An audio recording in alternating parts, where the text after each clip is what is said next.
कटनी के माधव नगर से आई है ये खबर। यूं तो सुनने में एक आम चोरी की घटना लगती है, पर इसमें ना कुछ ऐसी बातें हैं जिन पर गौर करना चाहिए। तो हुआ ये है कि माधव नगर पुलिस ने पुलिस अधीक्षक अभिनय विश्वकर्मा है वहाँ, उनके मार्गदर्शन में एक नकबजन को पकड़ा है। ये निवार इलाका है वहाँ एक सूने घर में चोरी हुई थी। पुलिस ने आरोपी को गिरफ्तार भी कर लिया। यहाँ तक तो मतलब सामान्य लगता है सब, लेकिन जो दिलचस्प मोड़ है वो ये कि पुलिस सिर्फ चोर पर ही नहीं रुकी, उन्होंने उस जौहरी को भी दबोचा है जिस पर चोरी का सोना चांदी गलाने का इल्जाम है, उसे भी आरोपी बनाया गया है। हाँ, और देखिए यही बात इस खबर को थोड़ा सा अलग करती है।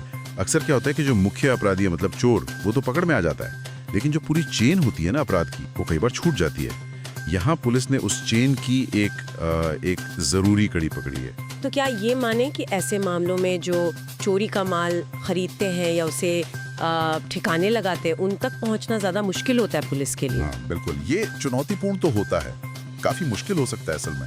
देखिए, चोर तो शायद मौके पर कोई सुराग छोड़ जाए या रंगे हाथ पकड़ा जाए, पर ये जो रिसीवर होते हैं, चोरी का माल खरीदने वाले, या जैसे इस केस में जौहरी है, जो माल का रूप बदल देते हैं, वो पर्दे के पीछे काम करते हैं। उनके खिलाफ सबूत जुटाना, ये साबित करना कि उनको पता था भाई ये माल चोरी का है, ये सब मतलब आसान नहीं होता। अच्छा, तो हाँ, जब पुलिस इस कड़ी तक पहुंचती है तो ये वाकई एक बड़ी कामयाबी है।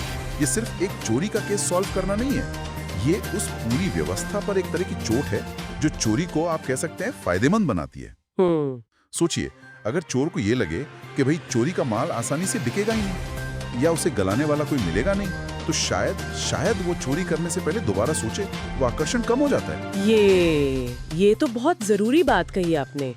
मतलब अपराध सिर्फ करने वाले तक ही सीमित नहीं है, उसके बाद की जो पूरी प्रक्रिया है वो भी उतनी ही जिम्मेदार है। बिल्कुल, एकदम सही। 20 जून को निवार चौकी स्थित ग्राम पहाड़ी में एक चोरी की घटना सामने आई थी, जिसमें फरियादी के द्वारा बताया गया था कि उनके घर में लगभग सुबह 10:30 बजे के आसपास में कुछ अज्ञात चोरों के द्वारा घुस करके उनके घर के सामान, जिसमें सोने चांदी के कुछ जेवरात हैं और कुछ नगद, इसको चोरी किया गया है। इसके बाद मुकदमा पंजीबद्ध किया गया था।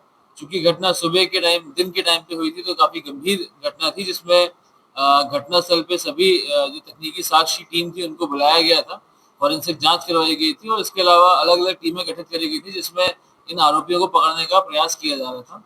इसी क्रम में हमारी तकनीकी टीम को कुछ सफल सुराग हासिल हुए थे, जिसके माध्यम से जो इसमें आरोपी हैं वो चिन्हित किए गए थे। आरोपी का नाम इनिशियली सामने आया था, जिसका नाम है सचिन पारधी, जिसको जब लोकेट करने का प्रयास किया गया तो वो सीहोर और भोपाल के आसपास के उसकी लोकेशंस प्राप्त करी गई थी। हमारी गठित की गई टीमों के द्वारा वहां पर जाकर के रेड करी गई और सचिन पारधी को गिरफ्तार करने में हमारी टीमें सफल हुई। उससे पूछताछ के दौरान ये बात सामने आई कि उसके द्वारा ये चोरी करना कबूल किया गया था और उसके साथ में एक अन्य साथी था जो वहां से फरार हो गया मौका देख करके। परंतु जो सामान उन्होंने घर से चुराया था, उसमें जो सोने चांदी के जेवर थे, उन्होंने एक सोनी जो वहीं का सुनार है उसको बेचे थे, जिसका नाम है कमल सोनी, जिसके पास से जब उसे हिरासत में लेकर के पूछताछ किया गया, उसके द्वारा वो सोना सचिन पारधी से लेना कबूल किया गया और उसके पास से लगभग 44 ग्राम के आसपास सोना जो कि इसमें चोरी किया गया था, उसे गला दिया गया था, जो कि इस कार्रवाई में उनसे बरामद किया गया। लगभग 4 लाख रुपए के आसपास का मशरूका उससे बरामद किया गया है। इसमें एक अन्य आरोपी है सचिन पारधी के साथ का, जो कि इस समय घटना के बाद से फरार है, जिसकी तलाश लगातार जारी है। जल्दी उसकी गिरफ्तारी भी की जाएगी।